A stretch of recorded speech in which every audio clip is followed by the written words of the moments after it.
So how do you like your F1?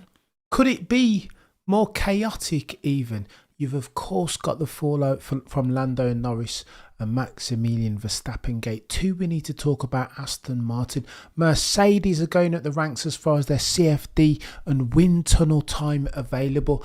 And lest we forget, we have ourselves a Silverstone Grand Prix this weekend. Let's talk about that first, because around the fallout from Lando and Verstappen gate and lap 64 Austrian Grand Prix, very many people had very many things to say, and it's been divisive, has it not? Some of you have implored me to stop talking about it, but it's a news story, the news story in F1 even. Can you not feel the sport do one of these?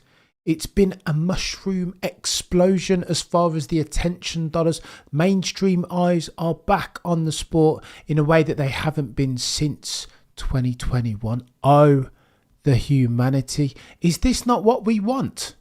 How do you like your Formula One? I want for it to be front and centre each and every single time, competing with football during Euro 2024, and it will do.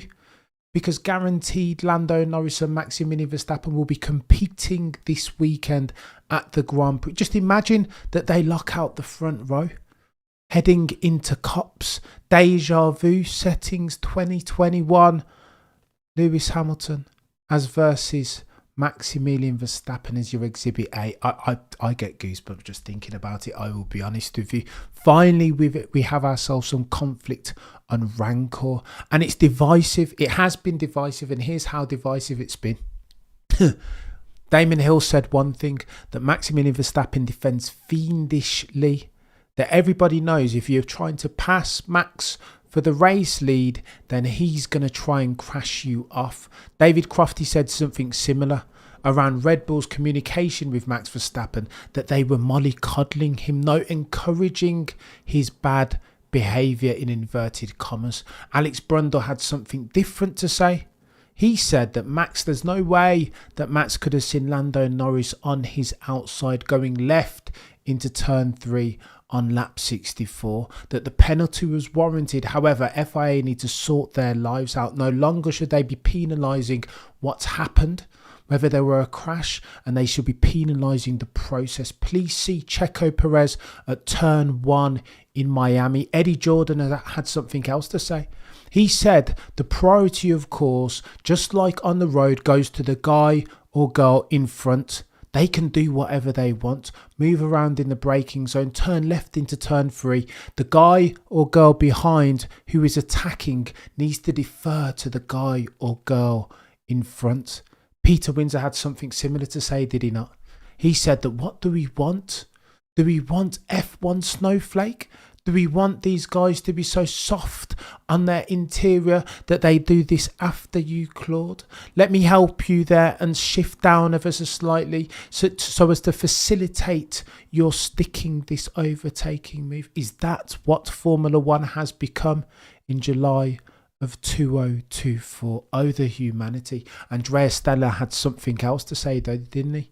He said that Maximilian Verstappen wasn't to blame. Don't hate the player, indeed you should hate the game. And if the FIA, the regulatory body of Formula One, aren't punishing this sort of behaviour, as Andrea Stella says they haven't been doing ever since 2021. Please see turn 4 Brazil. Please see Jeddah brake test in inverted commas. Please see Abu Dhabi.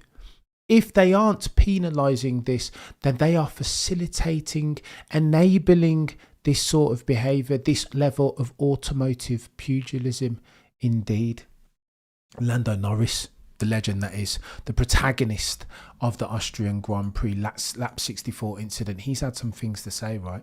Talking on Radio X, he says, in general, I'm feeling good. I'm very excited for the British Grand Prix, but at the same time, and here's where it gets techie, quote, I've reviewed everything, we've gone over stuff, and let's say that I won't really change what I did. I was fighting, and that's what we want. We want to fight. Oh, the humanity, chat. This is the departure from the Lando Norris that we've seen before, right? A far cry from the Brit who was doing one of these after you, Claude, every time he engaged 1-3 soon to be 4-time champion Maximilian Verstappen. And I like that. We need that rancor, stakes, acrimony in F1. F1 indeed, as a motorsport formula, as a sporting enterprise even, is nothing if not for that. It can be boring. It grows monotonous, doesn't it?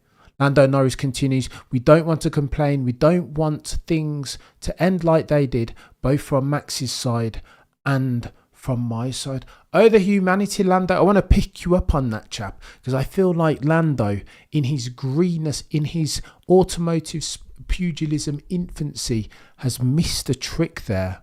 Helmut Marko spoke to this, that ultimately Red Bull and Max got what they wanted out from the Austrian Grand Prix. They're not here to get second place, not in a race or a championship. And what does that mean then? Their objective each and every single race weekend then is to maintain, if not extend, their lead. You'll note that when Maximilian Verstappen was running around in first place, he would have nailed himself 25 points. Lando would have nailed himself 18 in second, a difference of 7 points therefore. That would have been how much Max extended his lead in the championship. As they stood, with Lando's DNF, Max ended up extending by 10 points. So you guys tell me in the chat, who really lost out most in that equation? Lando, I don't think that's what you want, chap. And going forward, you need to understand that. Take a leaf out of Christian Horner's book. I think he meant this tongue in cheek, but he's right when he says that Lando needs to understand and learn how to fight Maximilian Verstappen. He can be a line step. He races really hard. I think we want that as fans, but you've got to adapt and adjust for that. Some say that it's not the strongest of the species that survives even, but the most adaptable to change.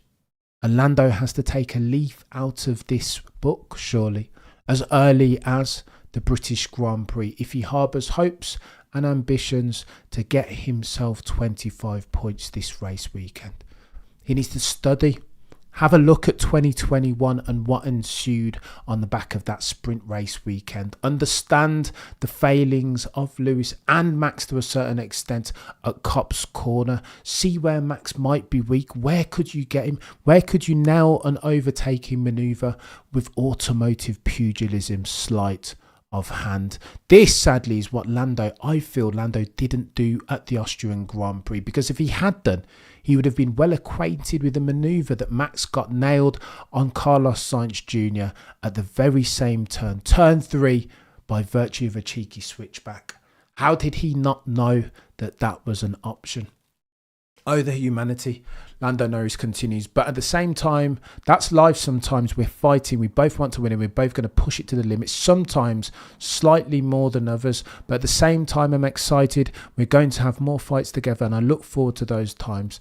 Despite the series, blah, blah, blah. It's tough, continues Lando. It's a lot harder than some things when you're behind the wheel. It's never easy as saying, why did you do that? Why didn't you do this? Oh, the humanity, Lando. Mate, you're going to have to be introspective, because I feel like Lando needs to improve. It's a different type of challenge racing Maximilian Verstappen each and every single race weekend in equal machinery. That's what we can take away from this. However, as far as Silverstone in particular, I feel like Damon Hill and David Croft and this week's Sky F1 podcast hit upon a couple of things that are salient. Crofty implored the seniors at both McLaren and Red Bull to get in an office with the stewards with a view to de-escalate for this circumstance, because F1, as risky and dangerous as it is, this is why some people watch the sport. Google crash highlights on Formula One, and that's one of the most searched for terms because people are drawn to it. F1 fans and non-F1 fans alike, there is a morbid curiosity about a crash. because of what happened on lap 64 at the Austrian Grand Prix. There will absolutely be more eyes, more attention dollars spent, more tickets bought for the British Grand Prix this weekend. This is human nature, the human fallacy even. However, though we want Lando and Verstappen to race as hard as possible, fair preferably, but hard nevertheless, it's the role of the seniors in this equation, being Andrea Stella, being Christian Horner, being Helmut Marko, being Zach Brown. It's important that these guys get round a table with a view to de-escalate. That is their role. That is their remit. Conversations should be had with the stewards at the track this weekend, one of which, of course, is Gary Connolly, Antonio Liuzzi. Have this dialogue even. Front load for it, because we desperately don't want ourselves another 2021 Silverstone. And I feel like that's the tree, the automotive pugilism tree, up which we are barking currently. And McLaren have done currently everything not to de-escalate. And again, very uncharacteristic of McLaren's social media to put out a tweet that talks like that. They've copy-pasted one Anthony Davidson's analysis. Anthony Davidson was quite disparaging about Maximilian Verstappen, saying guilty as charged, that he moved around in the braking zone, did he not? That Maximilian Verstappen was wholly to blame for what happened on lap 64. That was Anthony Davidson's story, and I feel like he's sticking to it. McLaren social media tweeted this out as if it's Bible. This, sadly, will only serve to further escalate as opposed to de-escalate. As funny as it is, as entertaining and blockbuster as it is, I think it's the team's responsibility to do the antithesis to what McLaren's social media has done.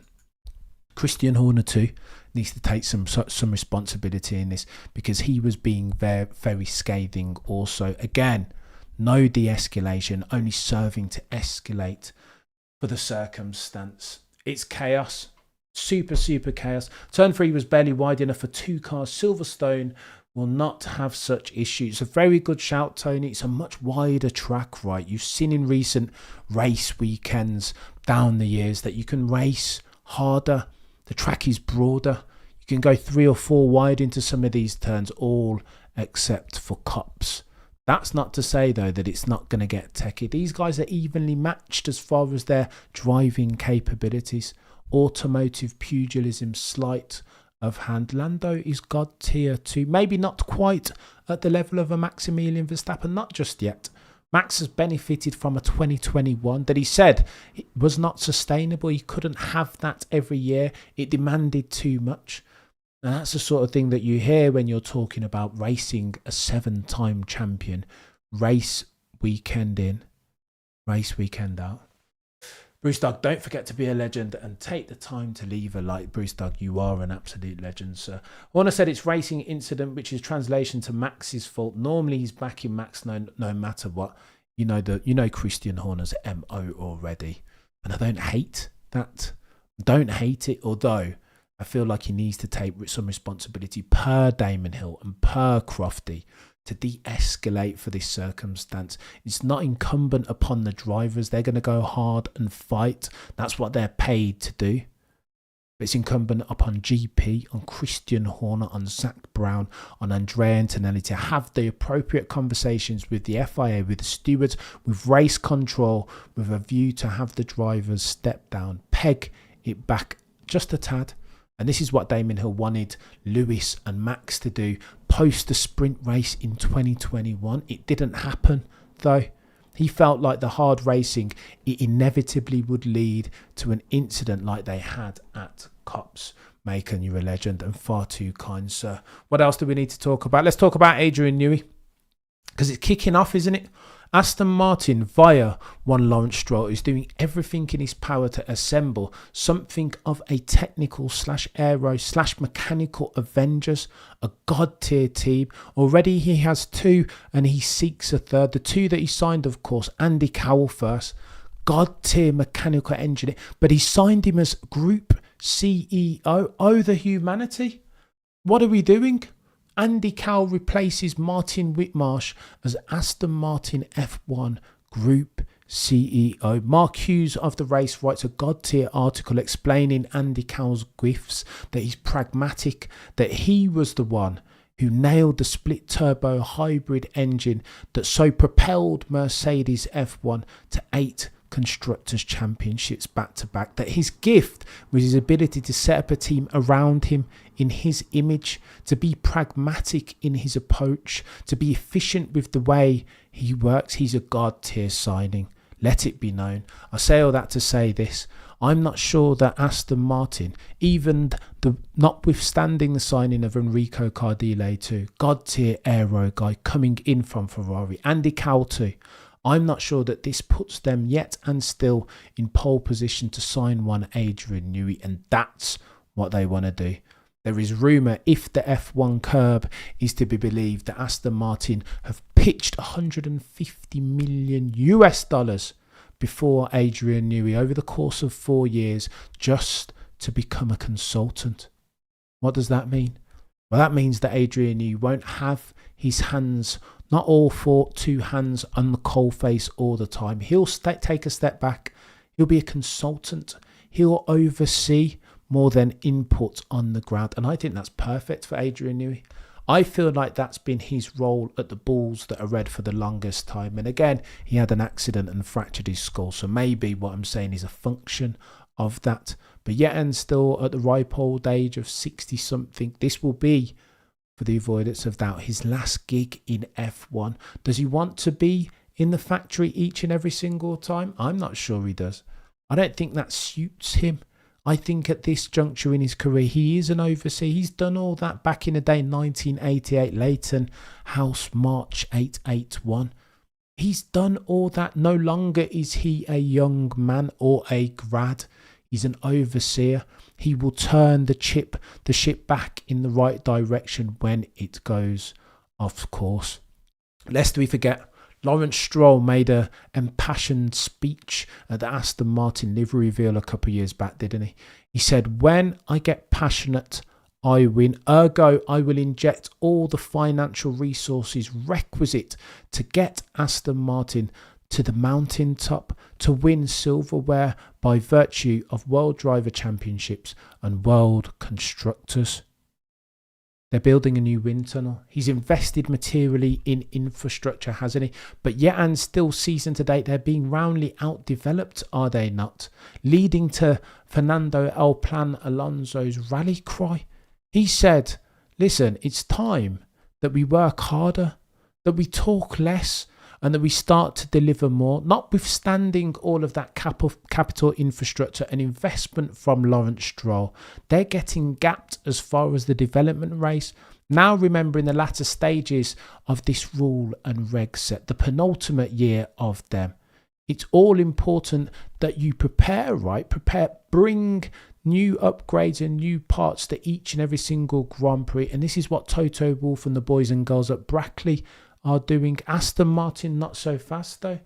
Will I go easy on the Pepsi? You're a legend. Thank you so much for joining and becoming a member. I appreciate you ad infinitum. But so what are Aston Martin doing if not sitting on their hands? They are losing lap time in real time as all the other protagonists, being Mercedes, Ferrari, Red Bull and McLaren, continue to outpace them as far as this development race. And that's what Fernando Alonso is talking to. His demands of himself have always been up there. Now he's asking the same of the team. So too is Lance Stroll, who I think has an interesting part to play in this circumstance as far as the race for Adrian Newey's signature. Gets a bit techie this. Lance Stroll said it would be pretty awesome to be partnered alongside one Adrian Newey. No kidding, Sherlock. This could change your life and the team, the destination of the team. Adrian Newey's signature, you would bet, if you are an F1 fan and know Adrian Newey's capability, what he's done previously in his team, his track record of excellence and winning, Adrian Newey could change your life. Lance Stroll. What do you mean? However, you got to think, if you put your Adrian Newey cap on for a second, I'm not sure Adrian Newey would want to design a beautiful Aston Martin car, a market-leading, race-leading Aston Martin, only to put it in the hands of one Lance Stroll and see him stacking it as near as makes no difference each and every single race weekend. I heard B-Spec, Aston Martin is coming for Baku. See, I haven't heard anything like that. You might be right, mate, but I haven't heard it. And I think this is why Fernando Alonso is getting his elbows out right all of a sudden. Hitherto, as far as his Aston Martin tenure, he's been quite demure, right? Hasn't been challenging, always giving Lance Stroll hints and tips as far as his setup. Tell Lance to do this. The contour of the track does this. Tell him to stay to the outside. It's been really helpful, almost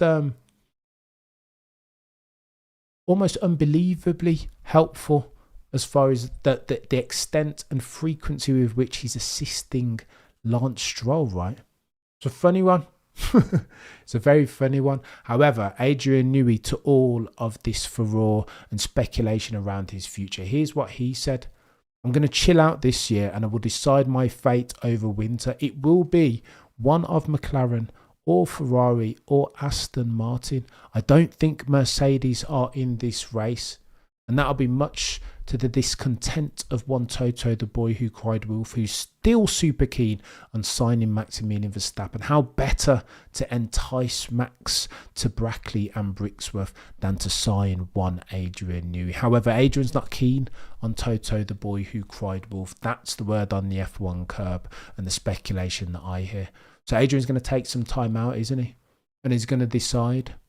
Maybe he goes across to Scuderia Ferrari, new climbs, pastures anew, goes to Maranello. But again, he'll be working from home 90% of the time, wouldn't he? Flexibility, ticks another box that he wanted to tick in working with the red team, and another, yet and still, in working with Sir Lewis, Carl, Davidson, Hamilton. Oh, the humanity. What are we doing? Matty B, you're a legend. I've been trying to tell you guys it was never ever a foregone conclusion that Adrian is Ferrari bound. Now Aston has Andy Cal and Enrico Cardile. Matty B, you're a legend and far too kind. It's techie, isn't it? He's going to go away, says Adrian. Going to take a sit back. He's going to touch grass, see the wood from the F1 trees, and then understand what he wants to do going forward. If I'm a betting man, it's so tough, this. I flip back and forth. 1 second I'm thinking he's going to go to McLaren because it would be a reunion of an old boys club. Rob Marshall, the very first person that he hired at Red Bull, he sat over there at McLaren. He's very, very good friends with Zach Brown too. They travelled to the historic Monaco race together. Did they not? They buy classic cars. They have this common interest in those historic classic masterpieces of automotive artistry. What are you talking about, Cameron? So they do have all of this in common 100%. But what does that mean? Does that mean definitively, categorically, that Adrian's going to go over to McLaren? Not necessarily. Because there is, of course, Scuderia, Ferrari and all the heritage and prestige that comes with them. However, as far as Aston Martin, when Adrian Newey recently was taking some time out recharging his batteries, what car did he travel in? Was it not an Aston Martin DB6? Make of that what you will. That's what he used to travel on his vacation. And again, as far as the 65-year-old's concerned, if you're trying to read into the F1 tea leaves, some people say that that means that he could potentially, as the most likely, most probable outcome, end himself up at the green team in the hands of one Mr. Lawrence Stroll. Go on then, let's talk about Mercedes because there's stuff going on. Toto, the boy who cried wolf, is still talking about Max Verstappen. When asked if he'd put his hand in the fire that Max Verstappen would be at Red Bull next year, he said, the only thing that I'll put my hand in the fire for if I were a betting man is that Max will be in F1 next year. Ergo, he's going hard yet and still to get Maximilian Verstappen's signature. 3, soon to be 4-time champion. Toto Wolff still regrets not signing him. Right, Lucas, we need a Lewis win. It's been too long and I hope he wins at Silverstone. He deserves it as much as us fans. Oh, the humanity, Lucas. So we'll get to, go on, I'll talk to Lewis in a second. Let me nail this Mercedes bit, because I think it's techie. As far as Toto, the boy who cried wolf, I feel like he still has it a bee in his bonnet that he didn't sign Max Verstappen in 2015 when he had the opportunity to in the first instance. Then he fell victim of Nico Rosberg and Lewis Hamilton. Those were the two people he had in seats, only to be surprised last minute when Nico Rosberg won himself a championship and retired abruptly. That then makes him regret the decision even more. Had he known that Nico Rosberg was going to retire, he would have put full force into signing Max, getting him in that car at the ripe old age of 17. That was the prerequisite that Jos Verstappen wanted for whoever was going to sign his son. Put him in a car now.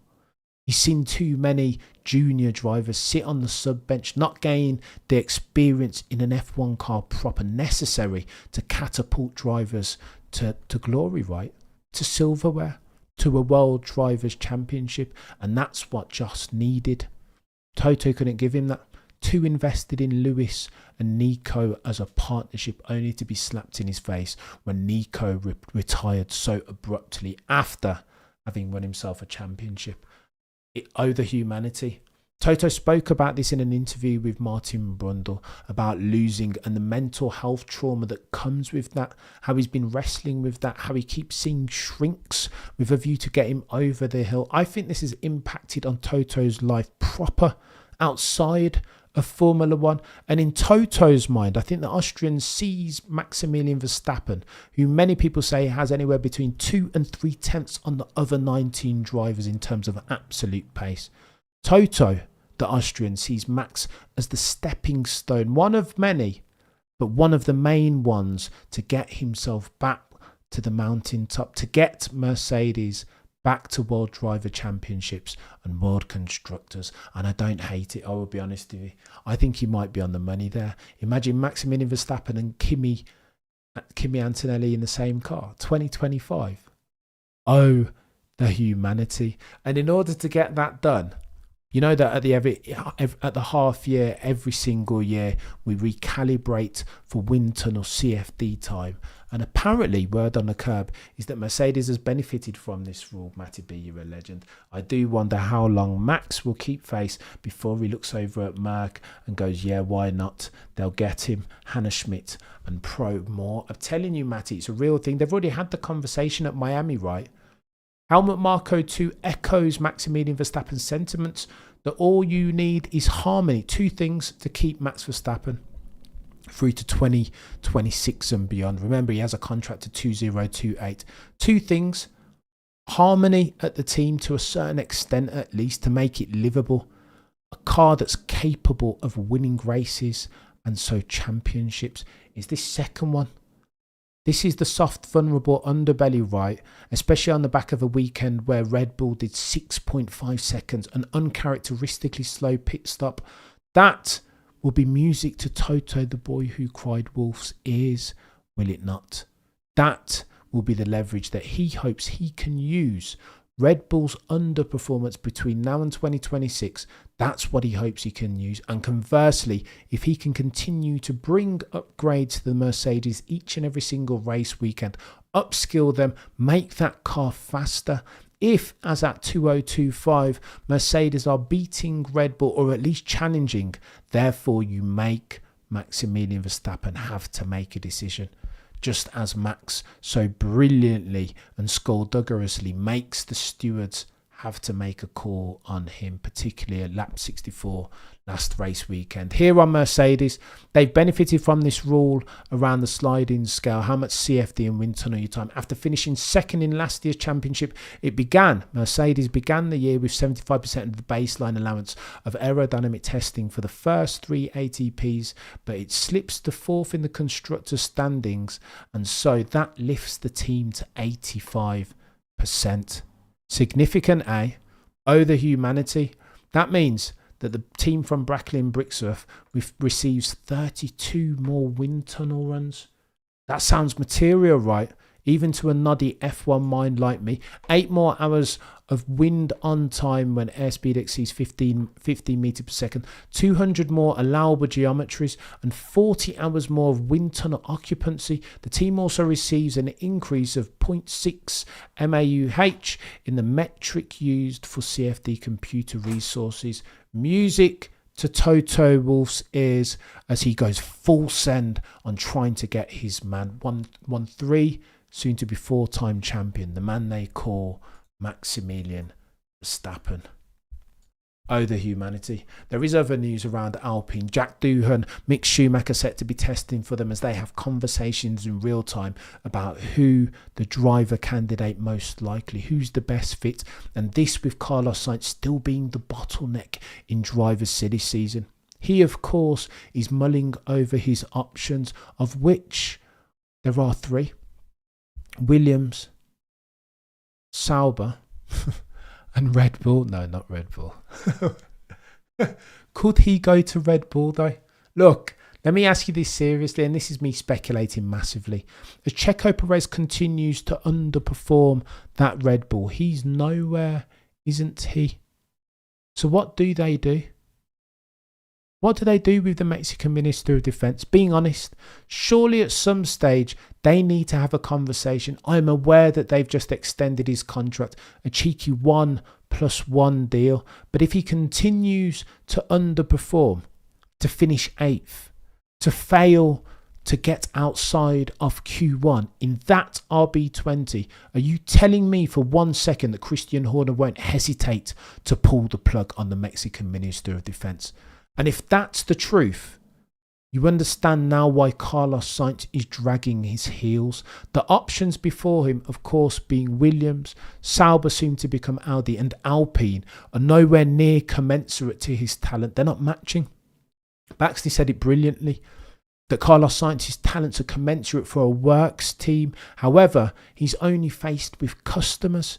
He needs to be in a Ferrari or a Mercedes or a McLaren or a Red Bull. Hence why I think Carlos Sainz Jr. is dragging his feet currently with a view to angle for the best possible position. Imagine Max moves to Mercedes next year. Just imagine. And again, maybe that's not the most likely outcome, but to say it's impossible is fool's gold. That would be nonsense. At this stage, we've seen stranger things happen. As your Exhibit A, please see Lewis Hamilton moving across to Scuderia Ferrari next year. Carlos will want to have all the information, as perfect information as possible. Hence why before he puts pen to pad, I think he'll want to understand what performance and what the future of Checo Perez looks like at the Bulls that are red.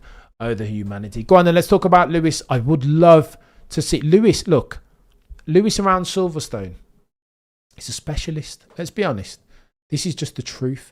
Lewis is a different level around Silverstone. I'll never forget 2021, seeing Maximilian Verstappen, 3 soon to be 4-time champion, drive away from Sir Lewis, Carl Davidson, Hamilton in the sprint race. That was a shock to me. That was a black swan in effect, because I never thought I'd ever see anybody drive away from Lewis Hamilton at Silverstone. That's bonkers, because he is a specialist, much like Lando Norris at Austria. Lewis is a specialist around Silverstone, Nuffield, Beckett's, Maggots. What are we talking about? Hanger Straight. Like, he knows this track like the back of the hand. If anyone's got more deliberate practice around that track currently in F1, I know not of that person. Hence why I didn't ever think I would ever see anyone drive away from Lewis Hamilton like Maximilian Verstappen did in 2021. Take that for whatever you will about what that means for Maximilian Verstappen's talents, how good that dude is. However, parlay that into 2024. Does that mean that Lewis Hamilton could nail himself a cheeky 25 points? Potentially.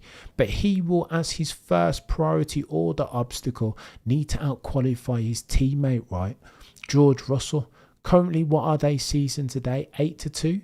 10 races having gone. You've got to try and outqualify. I know that it's easier to overtake around Silverstone. So wide and broad is that track all the way round it. However, if you're going to win If you're going to nail yourself 25 points, if you're Sir Lewis Carl Davidson Hamilton, God tier peddler, 7-time champion, Mount Rushmore of F1, then first you need to nail George Russell. And George is in the ascendancy, is in King George Russell of King's Lynn, Norfolk, first of his name. What are we talking about? I mean, everything's falling in his lap, right? Even the good fortune that he had last week. David Croft said that watching the latter stages of that Grand Prix, that he almost anticipated, predicted what was going to happen, and that George Russell was going to be the benefactor of a cheeky coming together by Messrs Norris and Verstappen. Maybe that's what Lewis might need, some good fortune to turn around his fortunes. I have no idea. He's hoping. I hope he goes well, but then maybe next year is his lot. Maybe Lewis needs to go away and take some time. This is what many people are saying, right? That he's kind of in a rut. Toto Wolff spoke to it in his interview with Martin Brundle of Sky Sports F1. What on Lewis? What's going on with Lewis Hamilton? And Toto said, I think this happens with all drivers. All the greats go through peaks and troughs, right? And just at the moment, Toto, the boy who cried wolf, said, Lewis is just going through a hard time. Worse than usual. Now, the naysayers have said that Lewis Hamilton is 39, soon to be 40 years old. Not that this is definitive evidence that he's past his peak, that as far as his form, he's doing one of these, that he's on the downside of the parabola. This isn't definitive evidence. However, some will say that as far as what you lose towards the latter stages of your career, whether that's Fernando Alonso, whether that's Lewis Hamilton, whether that's Mansell towards the end of his career, or Michael Schumacher as a brilliant example, the first thing that these F1 drivers lose when they get to the end of their career is their pace in absolute terms. Hence why I'm concerned as a Lewis Hamilton fan that he's currently 8-2 down in qualifying season today, head-to-head with his teammate George Russell, first of his name. It doesn't bode well. Now, I know in isolation, the differences, the deltas on each and every single one of those, they're not material, are they? A couple tenths, not even a couple tenths, a couple hundredths, 9 times out of 10. But again, how does Lewis plan to win if he's not making a habit out of beating George Russell, let alone Max Verstappen or Lando Norris in ostensibly quicker cars now? It's too techy, this. And then still, as Mercedes are bringing upgrades, I think the fundamental flaws of that car, as they try and broaden its performance curve, is that around a Maggots and a Beckett's, these super quick flowing medium to high speed turns, I don't think suit Mercedes package, not yet at least. Again, I think they go quicker around these stop-start turns. Maggots and Beckett's doesn't favour them, or at least not as much as it does McLaren and the Bulls that are red. I don't know. Anyone here that's no idea, you're a legend, lazy, visual. Michael had a bad shoulder and an uncompetitive car. He still drove better than Rosberg. So visual, I remember he had a motorbike accident, didn't he? And when he came back, he was never the same. I think I've heard engineers speak about Michael pre-retirement, his first retirement, and post, that he was never quite the same. That it's not a fair test or a fair assessment even to just say Michael lost the 10th, because he went away and he was different. He had the injury, he'd hurt his neck and his spine or whatever else, and came back and was a different Michael Schumacher the second time round in Mercedes with Nico Rosberg. So I speak ill to say that Michael's loss of pace was owing 100% to age and just the downturn post peak. So it's very techy. Van says, when Lewis gets in red, boom, holy hell, I hope he comes back with a vengeance, Van. I don't hate that, Van. Me and you both. Tony says, maybe Lewis needs Angela Cullen to prepare him. Oh, the humanity. Lewis is still a pup. Is that Roscoe Macon says. It's techie with Lewis, you know. Listen, this chap is a different level. I was watching 2020. I think 2020 Silverstone, the time when his wheel was falling off and he just about made it round and Max was chasing him down, etc. Listen, you'll never see the likes of Lewis Hamilton again. Not the the force of nature that Lewis was in 2007, the things that he was able to do and the moves that he was able to pull off with, as near as makes no difference, 0 unforced errors. Breathtaking. I've never, in my time watching Formula One, I've never seen a force of nature like that. Max, of course, absolutely brilliant, but he entered F1 at a different stage of his evolution, right? More so at the formative phase of his F1 journey than was Lewis. Lewis had done loads of GP2. He was practicing, got loads of deliberate hours of practice on the tyres that ultimately, the tyre compound and manufacturer that he was ultimately going to be on in F1. So it was different for Lewis. He was ready to go out the box. And so the things that he was doing to Fernando Alonso in 2007, prime Fernando Alonso. What? This is the year after his second back-to-back defeat of the Red Baron, Michael Schumacher. If you're going to do F1 maths and we're taking souls, then how does that work?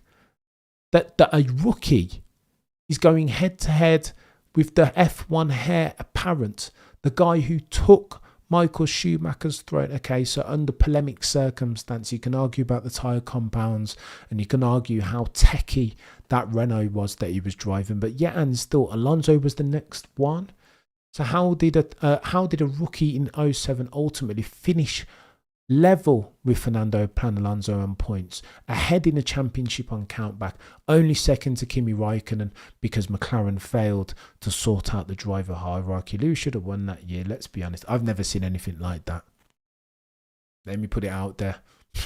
And I say all that to say this. If Lewis can return to anywhere near that level next year in that Scuderia car, it's going to get techy. But there are challenges, not to be a Debbie Downer once again, but there are many challenges on either side, all sides even.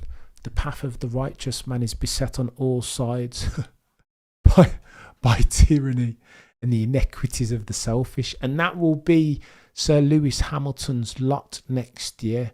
Please see the fact that it will be in a brand new geographical circumstance, brand new team around which Leclerc has managed to build it. Charles Leclerc, for all the mistakes that Ferrari make and Frederick Vasseur and the bad decisions and the poor design philosophy journey that they're travelling, for all of that stuff, Charles Leclerc is nothing if not entrenched, no, embedded within that team. So how's Lewis going to come along now and kind of craft that team that's so crafted in the image of Charles Leclerc, now in his image? Lewis is coming in as the outsider. Yeah, of course, there's massive upside potential as far as Ferrari, the symbiosis of the Ferrari and the Hamilton brand. Of course there is. It's humongous, God tier, blockbuster. Maybe you could argue that it even means more for Formula One than it does for brands Scuderia, Ferrari plus Hamilton. You could argue that this is proper stuff here, groundbreaking. However, if we're talking about F1, if we're talking about Lewis going over and jumping in that red car and winning races, if not championships, there are many stumbling blocks potentially. If I'm going to be realistic as far as my F1 viewing, Charles Leclerc too. He's not a bad peddler. He's Charles, aka modern day Jean Alesi, which I say disparagingly, very firmly, tongue in cheek. But he's not bad, is he? He's not been bad at all season to date. I mean, if Ferrari can give him a car that he can drive without fear of killing himself by virtue of a spin, a cheeky snap oversteer, then he's going to be tough to beat, eh? Yeah, can bring back the cane pen. I know, it's here, lazy, I'm telling you. I'm being daft. I don't know, in my haste and trying to get on here and rap at you guys, I picked up the wrong one, didn't I? No human on this earth will rejoice more than I when Lewis rebounds. I always pull for Lewis. Let's go, Tony. And listen, I'm here with that. I would tinker ever so slightly with your statement, though, to say when, for me, is a tad optimistic. I hope we'll see brilliant performances from him again, but I just want to see Lewis lift that 8th. As a Lewis Hamilton fan, as a fan of F1 more importantly, I want to say that I was alive to see a man, Lewis Hamilton, lift himself a record-breaking 8th World Drivers' Championship. It's not to say that Max can't do it, but does Max even harbour aspirations to hang around in F1 long enough to win 8 championships? I don't think so. He's got other things that he wants to go and do, right? He wants to race for Le Mans, do all these like 24 hours of Nordschleife and Le Mans in the sit. Like, he's got other aspirations. Listen to him. He's told us what he wants to do. Lewis should have won in 07. Raikkonen should have won at 08. But Raikkonen was sabotaged by Ferrari's mid-season suspension at Grey. Sabotage at Ferrari is just it's a word that they use, an action that happens a lot, right? I never forget Eddie Irvine in 99, though. Sabotage. If AI is correct, then it will not happen in the next 10 years. Oh gosh, Jay. AI, is that what you asked AI? No way. Kubica is the uncrowned 08 champion. Behave yourself, Israel. I miss Robert Kubica. No human on earth will rejoice. Oh gosh, it's techie. Go on then. I'm going to run away. I need to go and do some due diligence on this Silverstone Grand Prix because it's going to get techie. I would advise you go and listen to the Sky Sports F1 podcast because it was a bit techie. The second step of the stairs is higher than the first, so rebound is relative. I like that, Tony. Mind if I steal/plagiarise that phrase? The second step of the stairs is higher than the first. Oof. Tony, I'm not. Are we really talking about Lewis? I don't know. Listen, I'm not saying that Lewis, if anybody can turn this around, if anybody can go across to Maranello and craft, embed himself within the team and craft it in his own image, beat a modern day Jean Alesi, aka Charles Leclerc, ostensibly the quickest driver on the grid, A to B, as at July 2024. If there is anyone that can do that, overturn and dethrone Maximilian Verstappen, who at that point will be a 4-time champion, having won 4 in a row, looking to do what no driver has ever done and win 5 or 6 back-to-back even. Like, it's just one of these, right? It's a very, the hill, to make that happen, the hill that Lewis needs to climb, it's not steep. It's not steep like this, right? That's doing it a disservice. It's steep like this. It's practically vertical. There are so many challenges. This isn't me saying that Lewis can't do it. If anyone can do it, Lewis can. This is me saying it's important that we, as a fan base, as fans of Lewis Hamilton, acknowledge that the contour, the gradient of the hill that Lewis will need to climb, requisite to get himself to 8th, isn't like this. It's like this. Maximilian Verstappen, you saw how difficult it was for Lando just to overtake Max Verstappen last Grand Prix with all of the advantages possible. Fresher tyres, bloody ERS in hand, three DRS zones around his favourite track, still couldn't get it done. Not cleanly, at least. It just takes a gargantuan effort. If you're going to beat Max Verstappen, who that chap is, and the way he races and defends, it's going to take a gargantuan effort. That's Charlie's first into a wall, unfortunately, Macon says. But that's because they don't give him the bloody car, right? They've meant to done one of these as far as a sliding scale between drivability and performance. They've said that they've done one of these, and again, they've got upgrades coming. So too Red Bull. McLaren has sorted out their front wing to make themselves quicker around slow, hairpin-esque turns. But Ferrari are meant to do one of these, take down performance and move it more towards drivability. But not all the way, Ferrari. Now, where is their performance gone? They can't switch on their tyres in qualifying. What's that about? Their previous issues, the ills of the SF23, was that tyre deg, right?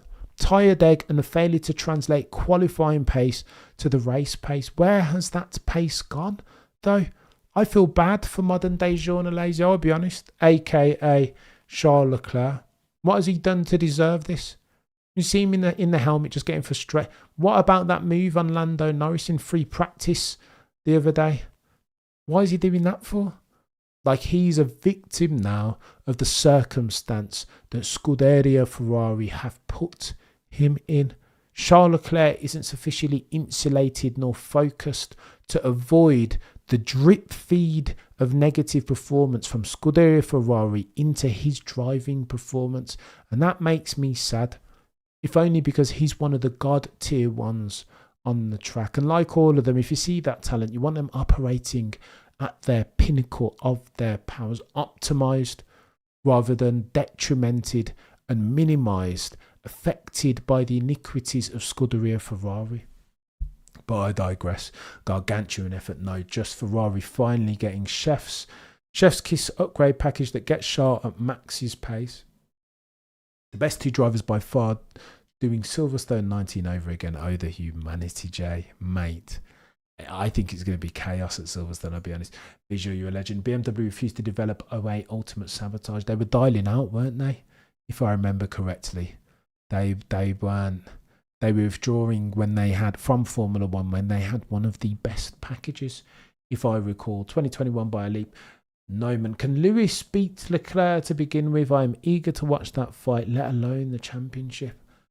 I don't know. These are questions for which I don't have answers. No one knows, right? It's always it's speculation, massively. At this point, it's really, really hard to tell. I don't know. If anyone can do it, Lewis can. But he's, again, the hill that one would have to climb to get oneself an 8th championship. If you are Sir Lewis, Carl Davidson, Hamilton, as at July of 24, it's not. Its grading isn't this. It's one of those. Good luck to him. Gonna get techie. Right, you guys will be legends. I'm gonna go away. But I digress. Between now and next time, the prosecution rests. No further questions, Your Honour.